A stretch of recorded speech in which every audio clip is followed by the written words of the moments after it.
Understanding the critical importance of time horizon.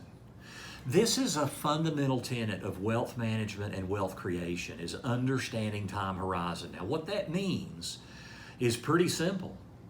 As you save and invest money, and the decisions you make on how to save and invest should be number one driven by when are you going to need the money.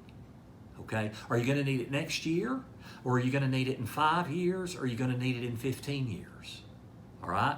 Because when you invest in the stock market or in any type of a risk-based investment, an investment that doesn't provide a guarantee of principal. Now, if you do have a guarantee of principal, of course, you got to look at who's backing the guarantee. But if there's no guarantee, then you've got to look at the stability of that investment and how long might it take based on volatility to make money. So if you said, Jim, I need money a year from now to be able to retire. I'm going to need to start drawing $20,000, $30,000 a year of additional income to supplement Social Security and any other retirement income. Well, that money shouldn't be in the stock market because I don't know where the stock market's going to be in a year. Nobody does. You know, the shorter the period of time, the more the stock market is a complete and total gamble. It really is. And I would say even out 2 years, it's a complete gamble. We don't know where it's going to be.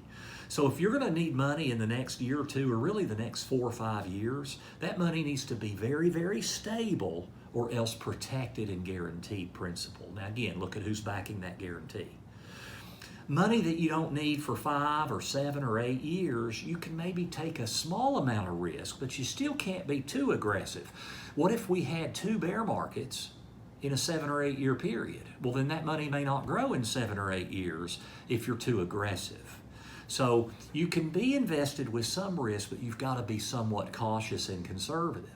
Now, money you don't need for 15 or 20 years, well, that could be invested with a lot more risk, right? Because with money you don't need for 15 or 20 years, it doesn't really matter whether the market is, whether this economy comes back this fall or next year or the year after that, because you're not going to touch it for 15 or 20 years. So measured in the context of 20 years from now, what difference is the pandemic really going to make in your investments?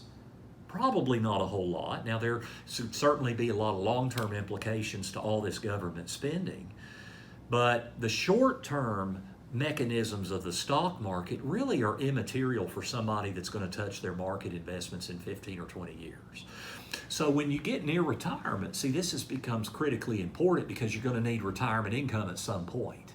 And so any income you need in the first 5 years needs to be very much protected or stable. Then money you need further out, you can start to take a little bit of risk. Now you need to measure that risk and take risks you're comfortable with and make sure you don't lose too much in a big market downturn. But positioning different sets of money, think of them as different buckets of money, okay?